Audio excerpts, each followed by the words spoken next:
Chaurasia classes में पुनः आप सभी का स्वागत है। मेरा एकमात्र ध्येय कम से कम समय में कितना से कितना ज़्यादा आपको आउटपुट दूं, मेरा एकमात्र यही ध्येय है। इसी क्रम में आकर देखते हैं आज हिंदी का पहला प्रश्न। रेखता का फारसी में अर्थ क्या होता है?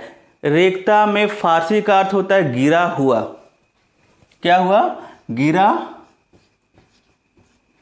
हुआ। ओकार बहुला बोली विशेषता होती है।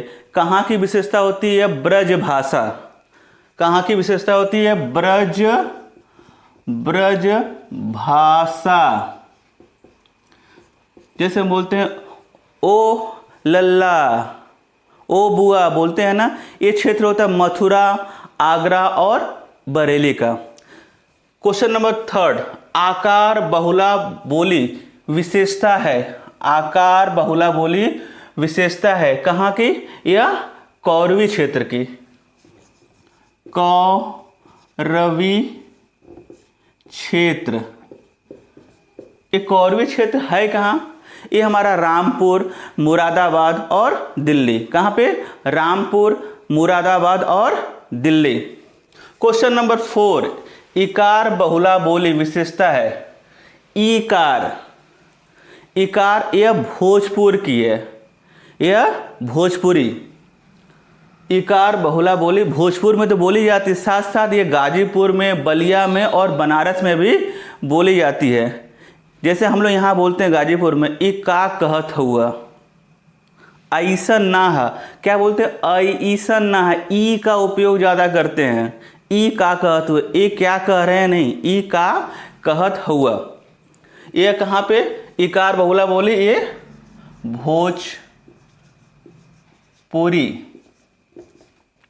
क्वेश्चन नंबर 4, भोजपुरी बोली की ये विशेषता है। देवनागरी लिपि कैसी लिखी? देवनागरी लिपि कैसी है? यह आक्षरिक है। कैसी है? ये आक्षरिक है। ये आक्षरिक है। अ की 12 खड़ी तैयार की थी। कक्का किक्की तो है, लेकिन अ की 12 खड़ी तैयार की थी यह सावरकर बंधुओं ने। अ की 12 खड़ी यह सावरकर बंधुओं ने। कहाँ पे? महाराष्ट्र में। कहाँ पे? महाराष्ट्र में। हिंदुस्तानी ग्रामर 1790 के किसने उसको रचित किया था? उसके रचयिता कौन है? The John Gill Christ. कौन है? John Gill Christ. John Gill Christ. अपभ्रंश भाषा का वाल्मीकि तथा व्यास किसे कहा जाता है? यह स्वयंभू को। किसे? अपभ्रंश भाषा का वाल्मीकि तथा व्यास स्वयंभू को कहते हैं। प्राकृत का पाणिनि। क्वेश्चन नंबर 9, प्राकृत का पाणिनि किसे कहा जाता है? प्राकृत का पाणिनि हेमचंद को कहा जाता है। हेमचंद्र। हे चीर महान शीर्षक कविता के रचनाकार कौन हैं? यह महादेवी वर्मा है। महादेवी वर्मा जी हैं। खून सफेद हो जाना। क्वेश्चन नंबर 11, खून सफेद हो जाना मुहावरे का अर्थ है डर जाना। क्या होता है? डर जाना।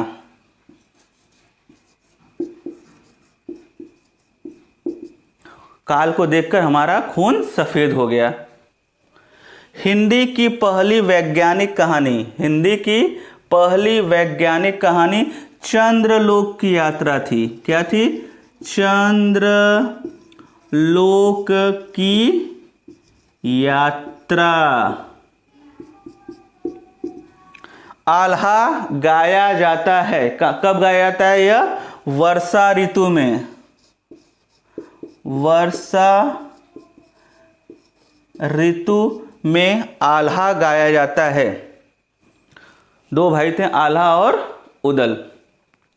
अब इसी क्रम में क्वेश्चन नंबर 14 देखेंगे। क्वेश्चन नंबर 14, सहजता के कवि कौन हैं?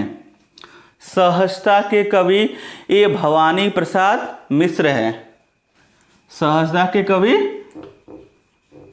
भवानी प्रसाद मिश्र जी हैं। सहजता के कवि भवानी प्रसाद मिश्र जी हैं। क्वेश्चन नंबर 15, पंचमाक्षर की जगह अनुस्वार का प्रयोग सबसे पहले किसने किया? पंचमाक्षर की जगह अनुस्वार का प्रयोग यह श्याम सुंदर दास जी ने किया था। श्याम सुंदर दास जी ने किया था। अद्रि का पर्यायवाची, ये सारे के सारे प्रश्न मोस्ट इंपॉर्टेंट है। अद्रि का पर्यायवाची क्या होगा? ये हमारा पर्वत होगा, पर्वत। नैतत का संधि विच्छेद, क्वेश्चन नंबर 17, नैतत का संधि विच्छेद क्या होगा? न धन ऐतत। क्या होगा? न धन ऐतत, न धन ऐतत। यहाँ ख्याल किए, न में अ की मात्रा है और ए में ए। अ किससे मिल रहा है? अ आ अपना दायरा छोड़कर ए ऐ ओ औ से मिल रहा है, तो यहाँ पे वृद्धि संधि होगी। क्या होगी? यहाँ पे वृद्धि संधि होगी। नोट कर लीजिए, यहाँ पे वृद्धि, अ आ अपना दायरा छोड़कर ए ऐसे मिल रहा है, तो यह हमारा वृद्धि संधि होगा। मनवंतर, मनु धन अंतर, मनु धन अंतर, ये हुआ मनवंतर। यहाँ पे छोटा उ है और यहाँ पे अ है। यहाँ मनवंतर में पहले में छोटा उ है और दूसरे में अ है, तो छोटा उ यहाँ पे किससे मिल रहा है? अ से, तो यहाँ पे हमारा होगा यण संधि। गुण का उल्टा यण। मैंने इसके पहले जो वीडियो उसमें मैंने बताया था, दीर्घ गुण वृद्धि यण अयादि। गुण का यण और वृद्धि का अयादि होगा, तो यहाँ पे यण संधि होगा। कठिन गद्य का प्रेत, क्वेश्चन नंबर 19, ये हमारे अज्ञे जी हैं। कठिन गद्य, अज्ञे जी हैं। कठिन निबंध के प्रेत कौन है? गद्य को तो हमने देख लिया, अब कठिन निबंध के प्रेत कौन है? ये हजारी प्रसाद द्विवेदी जी हैं। कठिन निबंध के प्रेत हजारी प्रसाद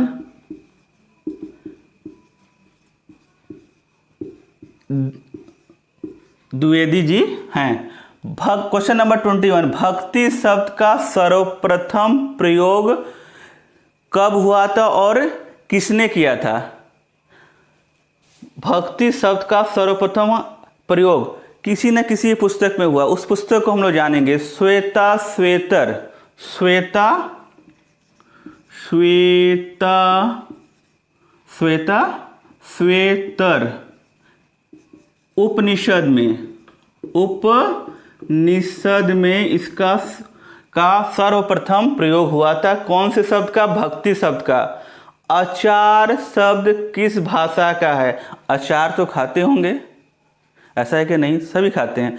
अचार यह पुर्तगाली का, लगता है कि हिंदी भाषा का शब्द है, लेकिन ऐसा नहीं, यह है पुर्तगाली का। अचार शब्द यह पुर्तगाली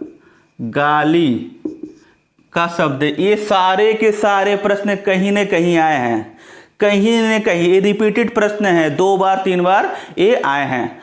इसी क्रम में करते हैं। भूर्ध्वा में संधि है, तो भूधन ऊर्ध्व। पहले में होगा भूधन ऊर्ध्व। अब है यहाँ पे बड़ा ऊ, यहाँ छोटा ऊ, ये आपस में मिल रहे हैं, तो संधि कौन सा होगा? यहाँ पे दीर्घ होगा। दीर्घ संधि। मैंने बताया अ आपस में मिले, छोटी छोटी से मिले या छोटा ऊ से मिले, तो वहाँ पे क्या होगा? दीर्घ। दीर्घ गुण वृद्धि यण अयादि, वहाँ पे दीर्घ संधि होगा, चाहे बड़ा ऊ छोटा ऊ से मिले या छोटा ऊ बड़ा ऊ से। नई कविता का शलाका पुरुष किसे कहा जाता है? Question number 24। ये भी हमारे अज्ञे जी हैं। नई कविता का शलाका पुरुष कौन है? अज्ञे। इनका पूरा नाम सच्चिदानंद हीरानंद वात्स्यायन अज्ञे जी हैं। नई कविता के शलाका पुरुष। Question number 25। शमशेर कवियों के कवि हैं, यह कथन किसने कहा? शमशेर बहादुर कवियों के कवि, यह कथन भी अज्ञे जी का है।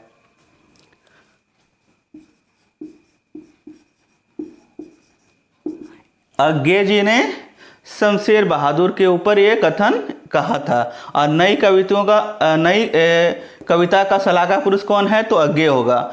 मछली घर काव्य संग्रह किसका है? विजय देव नारायण शाही। किसका है? यह विजय देव नारायण शाही जी का है। विजय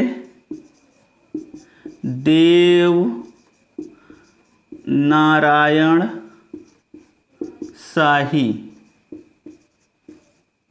विजय देव नारायण शाही जी का है। भक्ति काल को किसने ईसाइयत की देन कहा है? भक्ति काल जो है ये ईसाइयत की देन।